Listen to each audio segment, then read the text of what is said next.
Shalom, family. Thank you so much for joining us here at Remnant House, the home of the strong and very courageous, as we do our weekly news update.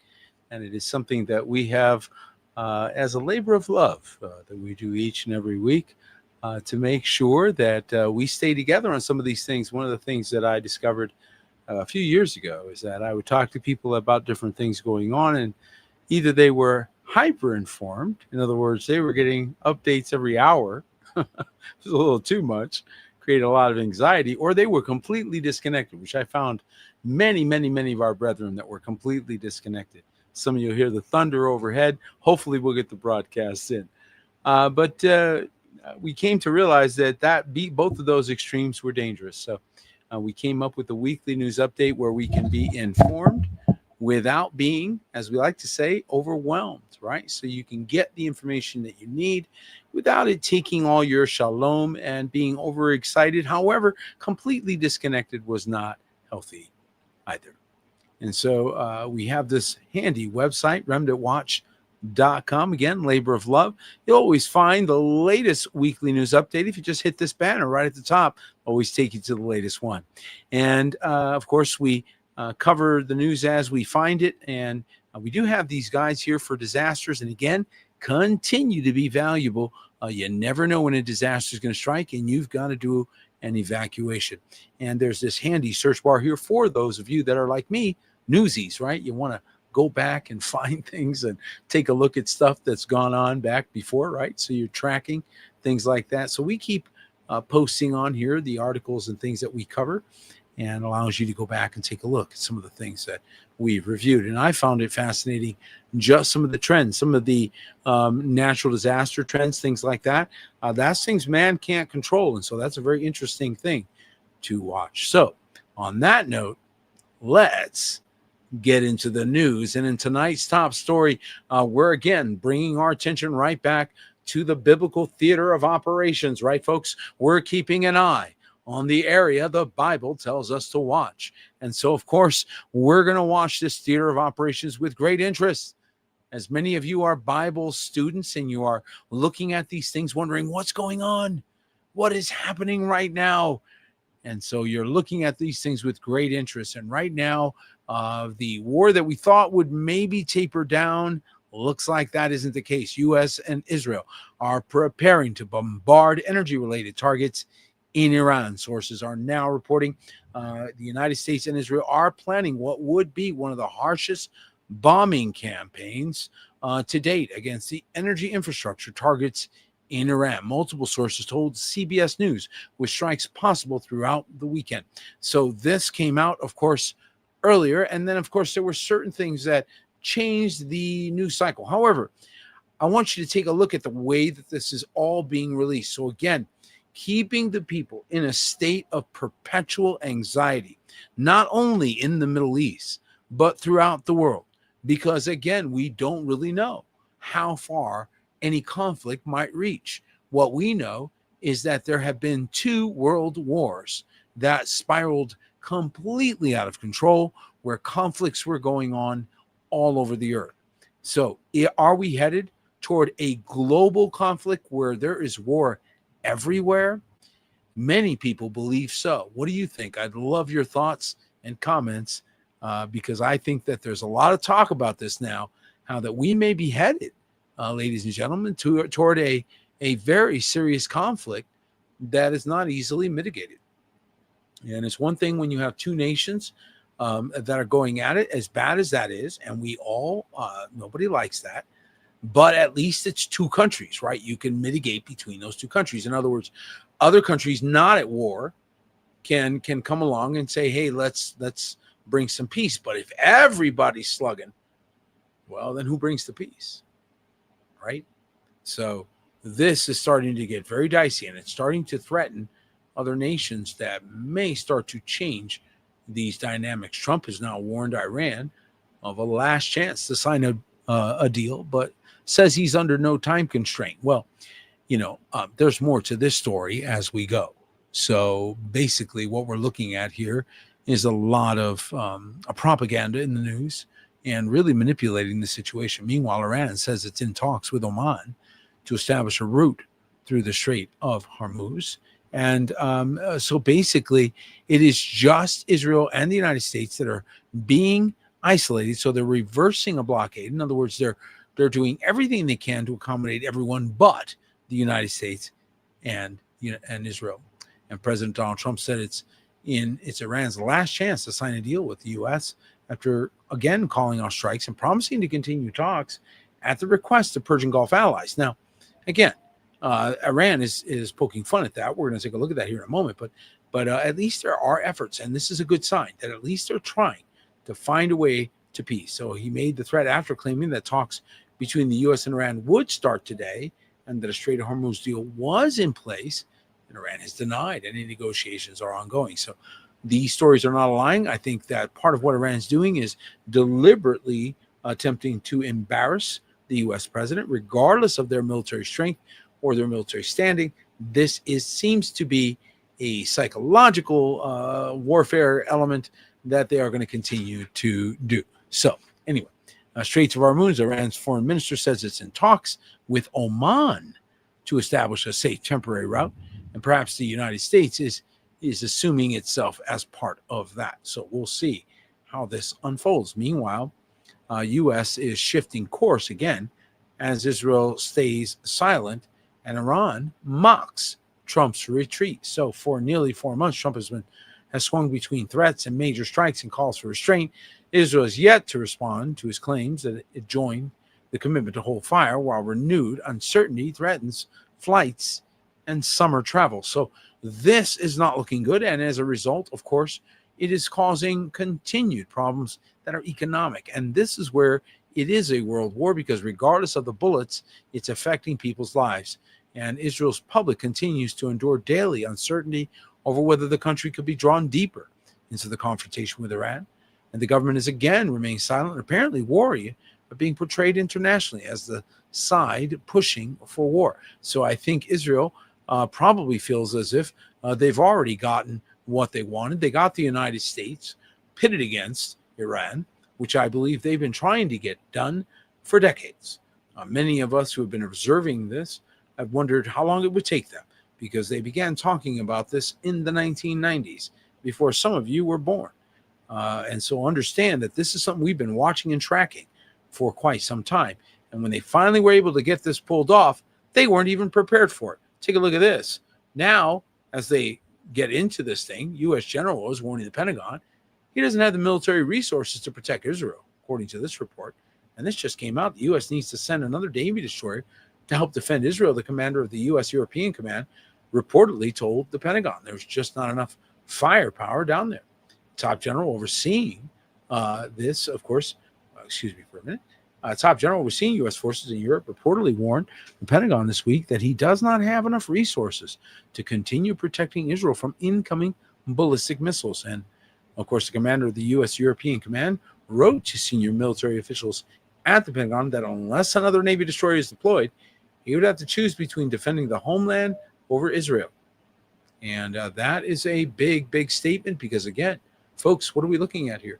We're looking at potentially continued conflict. If that's the case, then the amount of resources we have for a sustained conflict becomes a problem. All right. So, again, this is one of the challenges that we're now looking at. There's reports out that we may not have the supplies to continue a campaign. And so there's several things that I believe are going to be part of the future here as we go along. Now, President Trump has announced that he's reached a deal with Hamas. So right there in that same area of concern, a Gaza disarmament agreement with the Board of Peace. So again, trying to make the Board of Peace look relevant. Many of you saw that he instituted this Board of Peace. And of course, everybody got really bored and didn't want a peace, especially when the Vatican said they would not participate. Well, it was expensive to get a seat at the Board of Peace, right? But anyway, the U.S. president said Israel would withdraw from Gaza once the Palestinian group disarms. And so Hamas and other Palestinian factions have agreed to a document setting out a plan for their disarmament in Gaza in what United States President Donald Trump has called a monumental step towards peace and security. Al Jazeera has received a copy of Thursday's agreement, which stipulates that the precise disarmament roadmap must be prepared within 14 days, with possible extensions subject to the approval of an international verification body and the agreement of all parties. Why is Saudi Arabia forming a coalition to protect the Red Sea? We're going to take a look at that here in a moment. But these negotiations were difficult and hard, according to this report. Ghazi Hamad, a member of Hamas negotiation delegation, reported. And they try and basically, according to his report, to come up with a formula that is achievable. We'll see if that's the case. But reality is, ladies and gentlemen, that this is starting to become complex. Now, when things become complex, you get other forces that start to show up inside the conflict. So this may, again, get more complicated before it gets simple. And again, when the U.S. government is saying we don't have the resources to protect Israel, perhaps we need a new deal. Trump, according to this report, the Times of Israel, has made himself very clear that he expects Israel to cooperate with the new arrangement, right? So Trump will be very disappointed if Israel destructs his Gaza plan, U.S. official warns. Comments come after Netanyahu's office says Israel can't accept disarmament proposal approved by Hamas, which official says triggered a 14-day sprint to set implementation deadline. Doesn't care, because U.S. President Donald Trump will be very disappointed if Israel doesn't allow for the advancement of his 20-point plan for the reconstruction of Gaza. And just coincidentally happens when he has to get another destroyer in to help protect Israel. Anybody else seeing this? So let me see if I got this right. I got to go call a destroyer in. Yeah, got to park it right off your coast to defend your country. So here's the deal. I'd like you to not mess with this 14-day plan right now that I'm putting in to bring peace to Gaza. And I got that destroyer floating right your way. Yeah, it's coming right along. Probably get there about 13 days from now. My guess. Right when they absolutely need it. And he's trying to make a deal. So again, the grand negotiator up here, the president of the United States, is doing everything he can, I think, it seems to me, to try to find ways to peace in a conflict that he, I think, got tricked into. If you really look at the whole timeline and everything that went on, it looks to me like, to one observer, to me, that he kind of got tricked into this conflict. And now he's been looking for a way out for some time. He's either trying to bomb his way out, can't bomb his way out. He's trying to brinksmanship his way out. He's been trying to bluff his way out. None of it has worked. And the recalcitrance of Iran has been, legendary, frankly. It has proven itself quite formidable in the international community as a independent state with its own ability to conduct statesmanship. So you can't ignore the fact that they have done irreparable damage to the international opinion of the United States and Israel through this conflict. And Iran is prepared to target, according to this report, Israeli and U.S. energy infrastructure if it is attacked. So it has already countered in statements, saying a senior security official on Friday told IRGC affiliate Tsunam News that reports by U.S. media that possible U.S. and Israeli attacks on Iran's infrastructure are considered a kind of madness. Iran has prepared extensive response plans that include targeting critical infrastructure of Israel and U.S. energy infrastructure in the region, and that Tehran is prepared to carry them out. Sanim cited the official. The official added that Iran's armed forces have demonstrated during the 40-day war and its continuation in recent weeks that they have both the capability and the will to carry out such action. So that is true. We have seen sufficient evidence that Iran does have not only the capability, but the will to execute plans accordingly. So a gathering of thousands of teenagers in Tehran's mall to meet the popular YouTuber that is going around the country, they are not looking like a country at war. They are looking like a country that is celebrating. And so for those of you expecting Iran to be cowering in the corner, fearing American strikes, that's just not the atmosphere inside the country. Just thought you might want to know that. And so, again, interesting news coming out of the region. And Iran does, in fact, strike a tanker under the U.S. escort. So this was interesting. So it specifically attacked a tanker that the U.S. was escorting under the guise that it was able to protect it, right? And what does Iran do? Attacks that particular tanker and in the Strait of Hormuz as Trump gathers cabinet to discuss war. So energy prices again are going up since fighting between the U.S. and Iran resumed 2 weeks ago, and this is continuing to be a problem. Iran said it had struck 2 tankers trying to pass through the Strait of Hormuz under the escort of U.S. military as Donald Trump gathered his cabinet to discuss the stalling war and rising prices.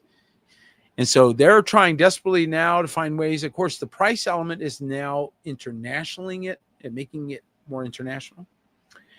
But at the same time, that also brings pressure on the United States because the pressure then backfires and says, well, why are you attacking them? And why are your credit? Why is it that every time you guys, come together to have a gathering, you start bombing them or you start trying to assassinate them? You're not exactly helping this effort. So I think the pushback is considerable, and I think it's reasonable. I mean, after all, you cannot keep calling for negotiations, and then every time you call for negotiations, something bad happens to the people coming to negotiate, right? So I mean, there comes a point at which they start going, hey, I'm not going to go hang out with you. You're kind of messing this whole thing up, right? So we need cooler heads to prevail in order for there to be a resolution that I think is going to be resolved. And of course, this has the potential to bring in other major powers. The Middle East faces an expanded war, and that is what we're now looking at. So we're going to be looking at we are teetered on the brink, according to this report. It's a great report, on the brink of expanded war Thursday after Iran and the United States reignited their hostilities and inflamed conflict. So this is far from over, folks. And for those of you that are watching very closely, I think it's a reasonable thing to be paying attention to, obviously, in light of Bible prophecy. And now, of course, another part of the world that right over in that part of the world as well, Spain has deployed its military to Ceuta after a migrant surge. What we know now is at least 34 people reportedly were killed trying to cross into the Spanish enclave bordering Morocco. And Spain has deployed the military and its police to its North African enclave of Ceuta after at least 34 people died trying to cross into the Spanish territory from Morocco by land and sea, according to the enclave's president. One has to wonder, what are you doing still with a African enclave? So that is a great question raised by, frankly, the Israeli government, which I think was interesting as it came out. Spanish Prime Minister Pedro Sanchez on Friday visited the enclave where he met security officials and regional authorities and said about 60,000 people had entered Ceuta over the past few days, which is more than half the enclave's population. The surge has triggered political tensions across Europe, with France announcing tighter checks at its border and Spain and Italy threatening new measures to curb migration, including calls for senior politicians to suspend Spain from the Schengen free travel area. So again, they are, is this a video? We get to watch. Look at this, guys. Oh my goodness, they were storming the gates.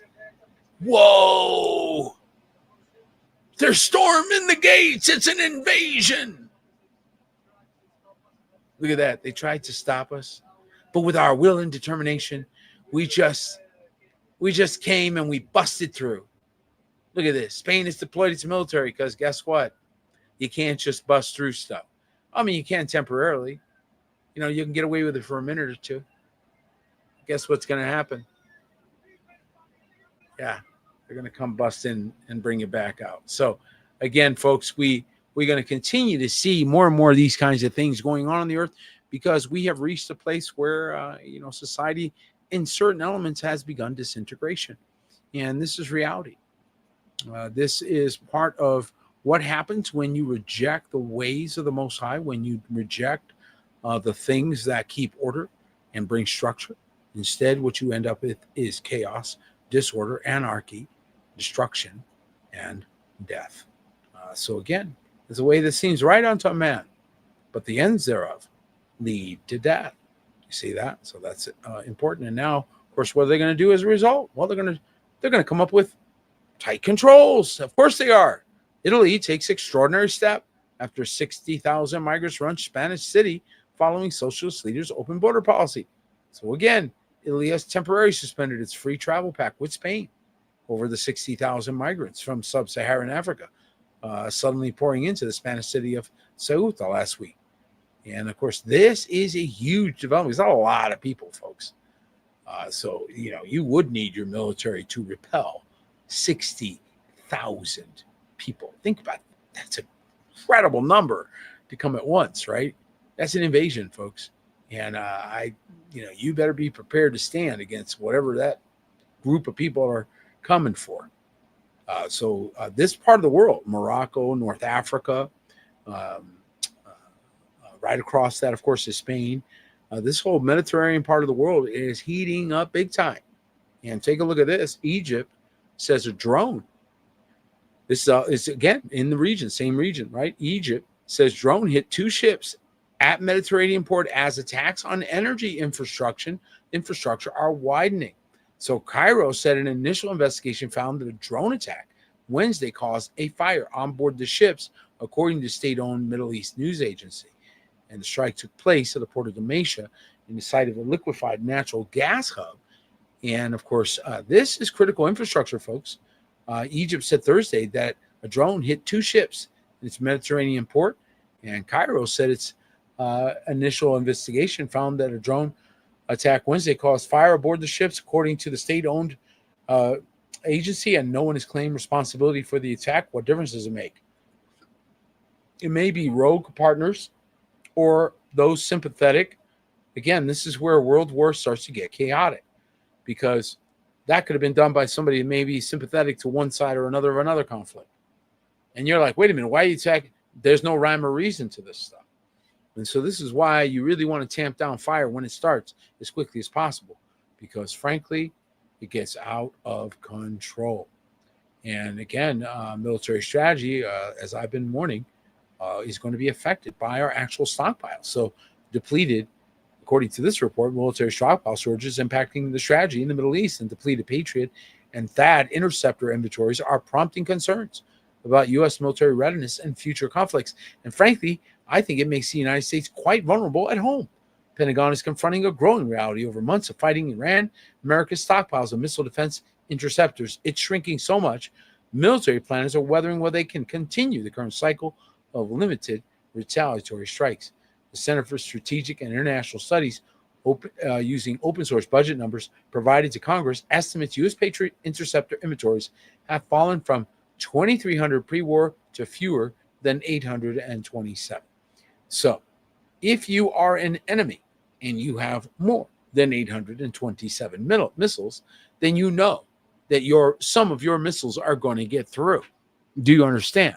So once these numbers become public, which I can't imagine why this information isn't top secret.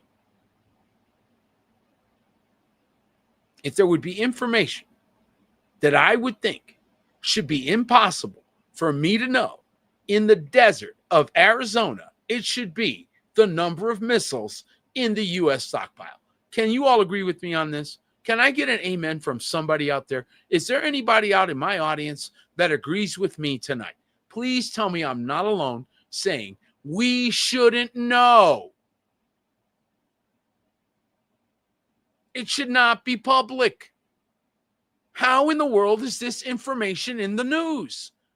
How in the world do you keep a country safe by telling your enemy exactly how many bullets you have?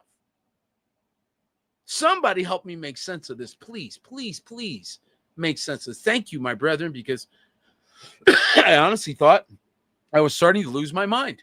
I was thinking maybe I'm by myself. Thank you. I appreciate. Thank you. Thank you. I appreciate. Thank you, Valerie. I love my sister, Valerie. She goes way back with me. Valerie, I tell you, you ever need me for anything, you just call my number. I tell you what, some of you are just amazing saints, but I can't make sense of this. I really can't make sense of this. I really can't. I can't make sense how you announce to the world, that you're just only got this many to the world, to China. What are you telling China this for? Somebody help me make sense of it. Yeah, I think David's got it right. I'm sorry. I get a little, I love my country. I'm a patriot. How many patriots we got in the audience tonight, right? I'm a patriot. I'm like, what are you thinking? What are you doing? We got families here. What are you telling our enemies this for anyway? Right? It's getting crazy. And then on top of that, how many heard this story? So it's getting wilder. Watch this. Now, did you hear about the Polish, the missile that landed in Poland? Yeah, NATO jets were scrambled as Russian missile was detonated in Poland. Now, Poland is a NATO country, so this is a problem. The growing series of NATO airspace violations is raising concern. The Russia's war on Ukraine could escalate. Well, they've been saying this the whole time, so that's nothing new, but this is a new wrinkle, right? In a time when, maybe there's some fragile nerves, right? NATO fighter planes have been scrambling as a Russian missile entered Polish airspace and crashed. The missile, which entered Polish airspace on Thursday, that's just last week, was part of a barrage of ballistic missiles and drones launched by Russia against Ukraine overnight, killing at least 8 civilians and including children and injuring more than 50. So they always want to make sure they let you know that Russia is wicked. They killed all these civilians. And frankly, this is the price of war.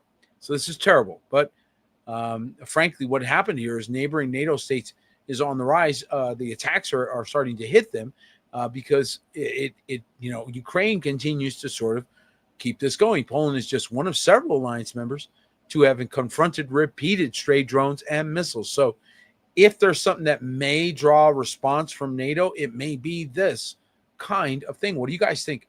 Is this kind of do you think there may be some effort made by saboteurs? Maybe somebody trying desperately to get NATO involved? Could very well be. Some people think it might be Ukraine itself or those forces sympathetic to Ukraine that are trying desperately to get a more concerted effort against Russia. We don't know. All we know is this does not look good.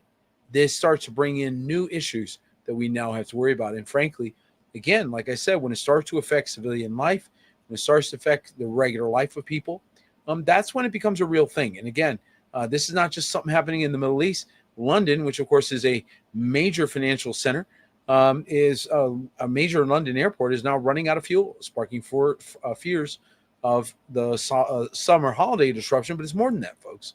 It is a disruption of business, it's a disruption of commerce, and it's a disruption of the way that things normally work. So the more of this that keeps happening, the more incentive there is to just bring it to an end. So let's hope that's what happens here. The airlines have been warning. The UK's second largest airport is facing a fuel shortage and sparking fears of severe disruption during the summer holiday. And so Gatwick Airport actually is one that issued an alert to pilots instructing them to load up fuel at other airports where possible while en route to the airport. So they're doing their best. But again, there's only a certain amount of time that's going to work. And eventually, these types of systems will start to fail. I think this is an early indicator of the ripple effect that can start to happen across the nations. And so what's going to happen is it's going to impact travel. Travel is going to become much more expensive and much more challenging. I believe that's part of the plan so as to control population movement. After all, we see that there are far too many indicators that they are invested in that area. And moving on, Saudi Arabia is now preparing a sea and possible land offensive against the Houthis. Some of you, the Houthis became famous as sort of this, ragtag fugitive fleet of guys down in Yemen that, man, they can fight, they're fighters. And they're launching missiles and attacking things. And so now Saudi Arabia is preparing an offensive against them. Yemeni sources say Saudis concentrating forces for what could be an attack on central Yemen. And Saudi Arabia is preparing for a major military offensive against the Houthis by sea and possibly by land in central Yemen. Yemeni sources believe in a move to break the chokehold on its oil exports through the southern Red Sea. And Saudi forces have been seen withdrawing from the east of Yemen in what could be preparation for a land offensive. At the same time, Riyadh, so this is just in the region, guys, all stuff in this region. Riyadh is trying to organize a naval coalition to protect shipping from Houthis against the Red Sea and the basically the Bab al-Mandab Strait. Now, to put this in perspective, guys, let's put this in Florida. That means that the problem in Egypt happened in, Alabama, or no, maybe a little bit more west, maybe Texas at the most. Like it's not far, is what I'm trying to say. Spain's like Oklahoma, you know what I mean, in terms of like distance away. Like this is all within a region. So as you start looking at it from that perspective, all the stories we've covered so far, it's like, whoa, that's a lot going on. Yeah, Iran's like, North Carolina, it's right there. They're all within region of each other. So, you're not looking at this like they're thousands of miles apart from one another. They're all congested as countries and city states, of course, in this region. So this is starting to get dicey in a small area. When you look at it from that perspective, you really get it. You really, really do. Moving across the world a bit, again, proving that maybe certain economic systems aren't a good idea. And some young people should take a look at this, because apparently some still think socialism is a great idea. Yeah, as long as you have capitalists to fund it. Cuba is plunging into darkness as the electric grid collapses. The power grid is driven by fuel shortages and severe U.S. sanctions. And again, Cuba's electricity grid collapsed on Sunday. The state-owned operator said, plunging the island of about 10 million people into darkness as blackouts become more frequent.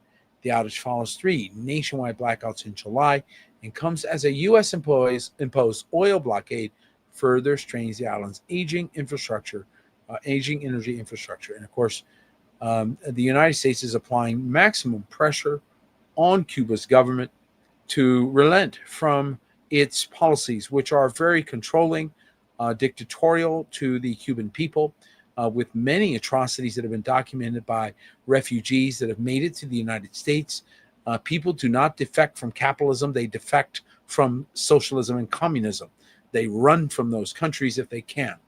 And there's a reason for that, folks. So you cannot claim a superior economic model when you have to keep people in at gunpoint. That simply doesn't math. So again, we're continuing to see changes happening there. Switching across to some of the more natural disasters, one of the things that we're noticing, of course, those of you aware of the wildfires, many of them going on around the world, but this particular one that is in Spokane, Washington, of course, is frightening. When the sun rises, we're going to be in shock, according to this report. Thousands evacuated in North Spokane. So again, one of the things that we talk about on this broadcast is being prepared for natural disasters. Do you think these people went to sleep thinking they would have to be evacuated? No, they did not. But nevertheless, they were facing sudden evacuation. This also happened in Spain, guys. We covered one story last week about Spain, and here it's happening in a different part of the world. And look at this, carrying her dog, running out of the house or running away from property, and just barely escaping with your life, folks. And again, this is why preparation is so important. You don't think it's going to happen to you till it happens to you. Walls of flames destroyed dozens of homes and other structures in the Indian Trail neighborhood and more areas of Spokane on Saturday amid one of the worst natural disasters in the city's history. Home after home caught fire and exploded into flames along with trees. Loud explosions could be heard through the smoke as the wildfire that started earlier in the afternoon on the West Plains continued to destroy much of what was in its path. And again, winds gusting 30 to 45 miles an hour drove the fire. And when wind starts blowing, and that happens often when there's a fire, wind starts to pick up because of the changing temperatures. The dramatic changing temperatures causes the wind flow.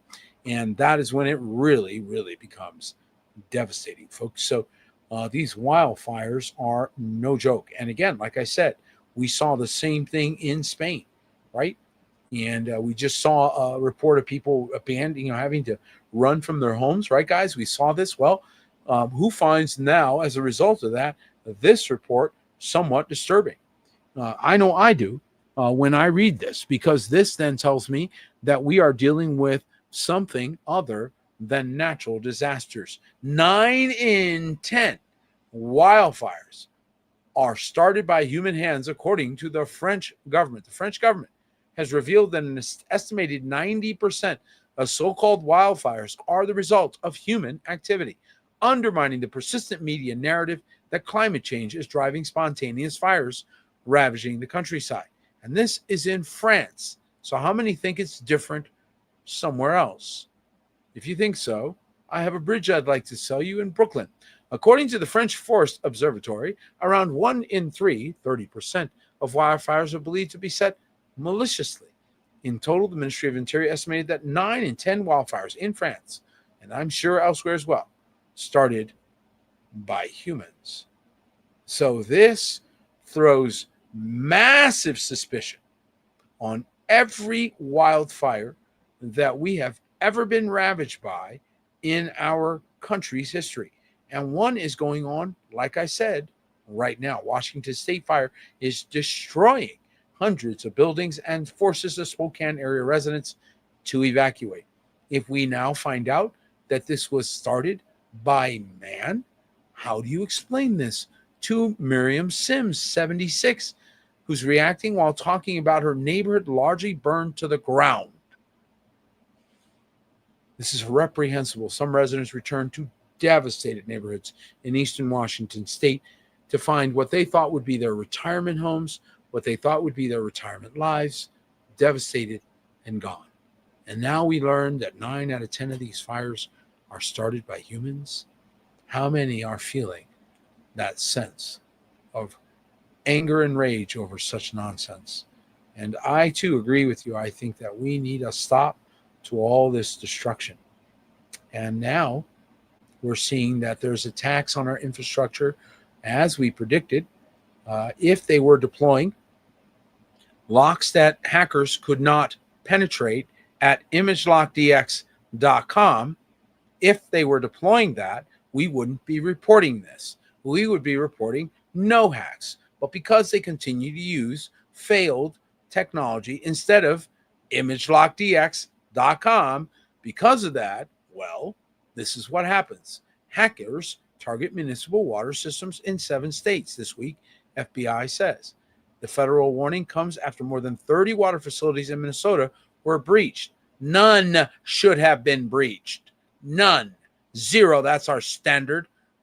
And instead, we got 30 of them breached. Why? Well, frankly, because they're not quite ready to listen to wisdom. Cyber attacks targeting municipal water systems have been reported in at least 7 states this week, prompting the FBI and the Environmental Protection Agency to warn utilities nationwide that hackers are trying to disrupt critical water infrastructure.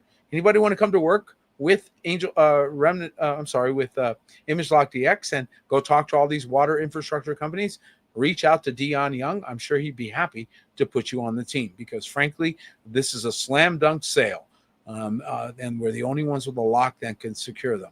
In the public service announcement Thursday, the agency said water and wastewater utilities have reported incidents to the FBI with some malicious activity degrading water operations. The announcement does not name the states. So again, we have the remedy. There should be no story here. Now, I wonder if they want a story. So that's a whole different thing. I can't handle that. I can't do anything about that. Maybe they want that. I don't know. Bad guys be bad guys. I don't know. But I'll tell you what, AI ain't going to stop. I said AI is not going to stop. And so if you're not AI proof, in other words, you don't have locks that AI cannot crack, and we have the only one that can't crack on Earth, here in the desert, we have it. Okay? So imagelockdx.com, one more time. Right? So what's going to happen? What's going on now? The AI is getting so sophisticated. Look at this. AI demands skills, trades for data center construction. And it's spending and it's hiring. AI is actually hiring people. Oh, you don't think so? Have you ever watched Person of Interest? They showed you right in that show how the AI itself could hire people.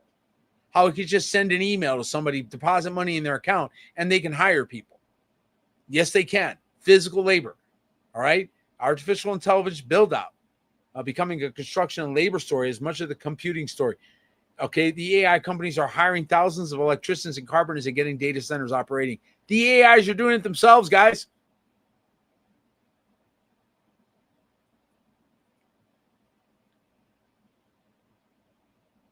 Sure, sit there. Everything's fine. Everything's great. Got nothing to worry about. Everything's great. No, mochaccino world's fabulous. Stay there. Have a mochaccino. It's great. No, it's awesome.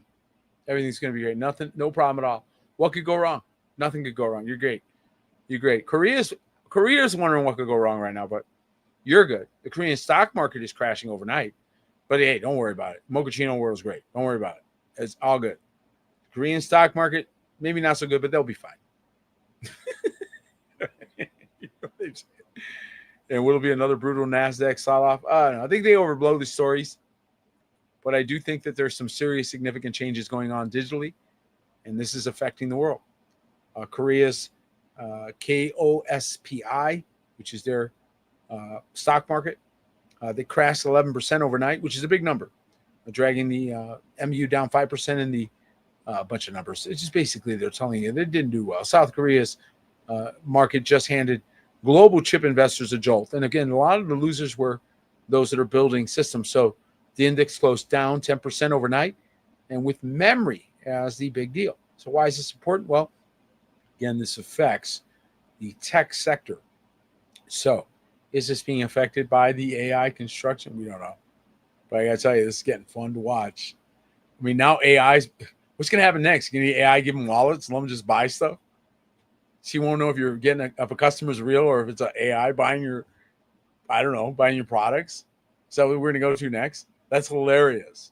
This is crazy. This world's getting wild. It's getting wilder, right? And now they're talking about, check this out, guys. How about farmers getting replaced? Now, I think this is this is somewhat awesome in a sense because you can take this and put it in farms that are hydroponic or what have you. But anyway, tech boffins claim farmers could be replaced by robots in new agricultural revolution. And you knew they were going to do this. And you knew they were going to take the same robots that can make a sandwich or make a burger and put them to work in farms and put them to work in those types of jobs. And of course, robotic specialists are doing that now. You can read this story on remnantwatch.com. I'm going to go ahead and leave that alone. But it's very interesting how they are now using tech to replace as many human labor positions as possible. It's almost as if they expect there not to be as many humans. And they're kind of planning on it, preparing for it. It's almost as if they're expecting there to be, a lot less. So, they got to be able to replace that so you can keep whoever is here, their life can continue. It's almost like that. I mean, almost. It almost looks like that. But I'm sure that's not what it is. But it looks like that. I mean, just, looks that way. But I'm sure that's not what we got going on. What we do have going on is people going to In-N-Out Burger and just emptying a clip, okay? So that we got going on. Oh, yeah. In-N-Out, Idaho, right? Gunman after killing gunman is dead. So we have a dead gunman after killing 3 and wounding 7, Twin Falls police have said. And 3 people were killed and 7 others were wounded after a gunman opened fire in an In-N-Out restaurant in Twin Falls, Idaho on Shabbat before turning the gun on himself, local authorities said. A relative confirmed to CBS News that Christopher Clonch, 59, was killed in the shooting. And the president of In-N-Out said that one of their employees was among the dead but didn't identify them. And so now somebody who just went to work at In-N-Out Burger, trying desperately just to make it through. I mean, nobody picks that kind of job usually unless they have to. And they're doing it because they want to get going, And here they end up killed, serving burgers. Our world has dramatically changed. And it's very sad. And so this is why it's so important for there to be those of you called of Mashiach to intercede and pray for your neighbors, to pray for your neighbors, to start to love them again. We are not called to retreat. We are called to advance. We need to pray for these people. This next story was, again, heartbreaking, as a Michigan woman was killed in a murder-suicide with 6 of her children in a detailed murder strife, a mayor strife that erupted on social media, which, by the way, folks, I know that there are times when you get into marital strife or relationship things, but can I just tell you to please, please, please be wise enough to keep your business off Facebook. Keep your business off social media. It does not help. It makes inflamed situations. And years before this woman and her 6 children were fatally shot, she posted Reddit alleged infidelity and alienation from her family. So she started this, and of course, we see the end. And you can read the rest of the story. It's very sad. I'm not going to go through it. But what you're seeing is more and more reaction. I saw another story where a man, of course, was caught in infidelity. He had a nice family, caught in infidelity. And of course, at that point, his life is destroyed. So he decides to kill everybody. How many think that's a good idea? Anybody? I don't. And so I think we need to start thinking twice about the way we use social media. And I really think that it is very, very dangerous to vet your complaints and issues. You do not understand the kind of mob mentality that can be activated by that. And so, these are the devastating effects. Social media, as far as I'm concerned, was fuel that caused 7 people's deaths. Without the social media element, does it get the same amount of heat? Do passions get quite as high? Is the sense of the stakes quite as high? Is the sense of complete embarrassment quite as high? Probably not. And so maybe it still breaks down. Maybe the relationship still ends, but we got 7 alive people still. You understand? So once you bring in social media, once you start making the social media the place you're vetting your problems and issues, you bring in deadly forces that you will not be able to control. That woman did not know posting on social media would cost her not only her life, but the lives of her children. I bet you she'd have thought about that and known that was coming. She doesn't post that on social media. She finds another way to mitigate her conflict, right? So we should now take that and say, since we now know that could happen, not that it will, maybe not, but it could. That's enough for us to go, that's a bad idea. Okay? I like what my sister Patty, listen to the wise. Okay? Listen to the wise, please. The aged, the ones that have been through a lot, and they're telling you that's a very bad idea.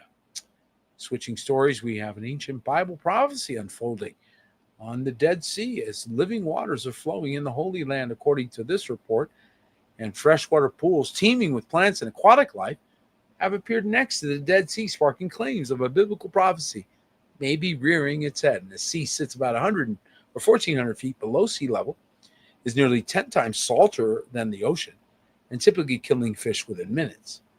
And so this is what's made this whole entire thing quite interesting. We'll run on over to remnantwatch.com, read that story. I think it's going to be an interesting one to behold. Oh, look at that.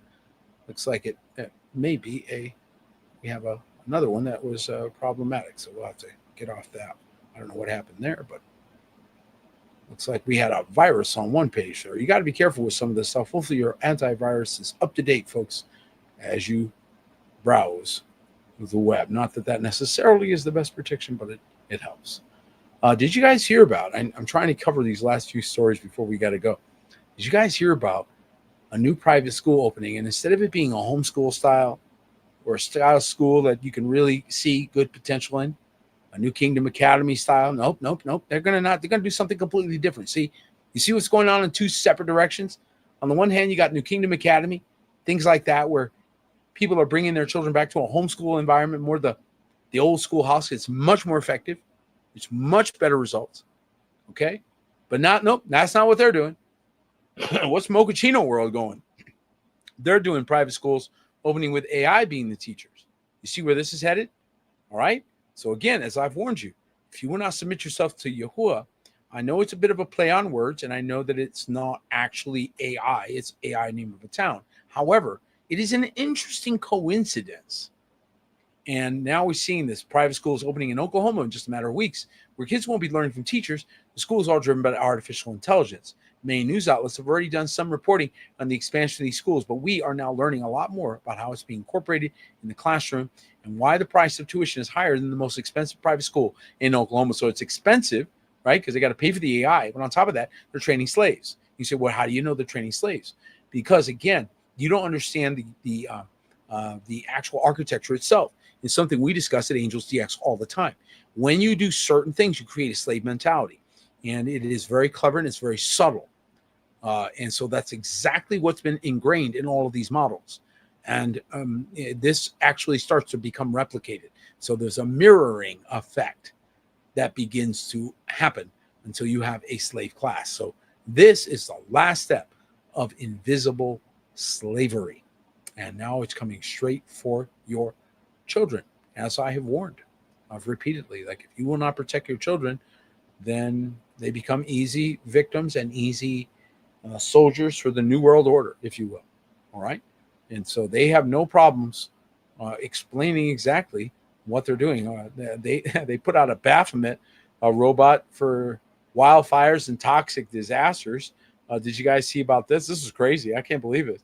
California robotics startup has released this promotional image of a 2-meter tall Centaur-style robot designed for remote operations in hazardous environments, including wildfires, collapsed structures, and toxic zones. Some are calling it a Baphomet type of thing because of the way that the head on it is designed.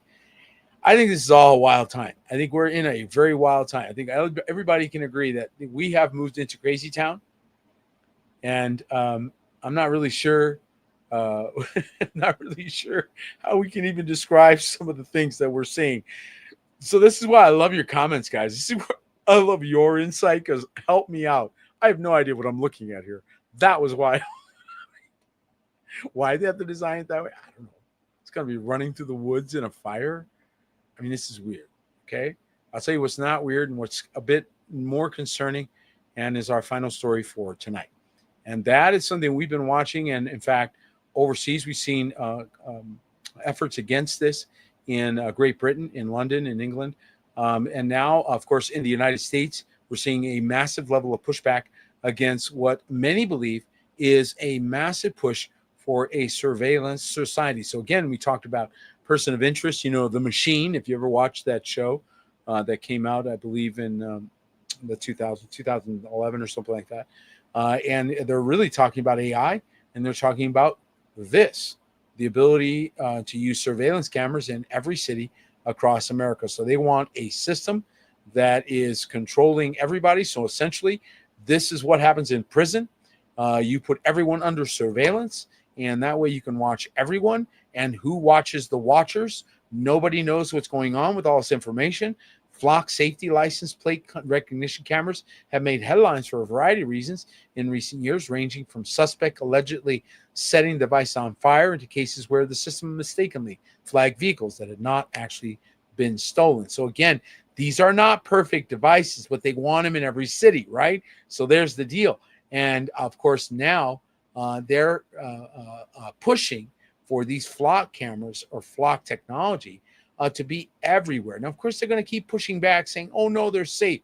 They're perfectly fine. And then recently I heard a report where they found a missing person in a matter of hours, right? A missing young girl that they used the flock cameras, right? And they found the missing young girl. Something they could have done with Ring cameras, something they could have done with other cameras, something they could have done all this time with satellites that can read your postage stamp date on the floor from space. But suddenly now, guys, now to justify the flock camera, now they can find the lost child all of a sudden.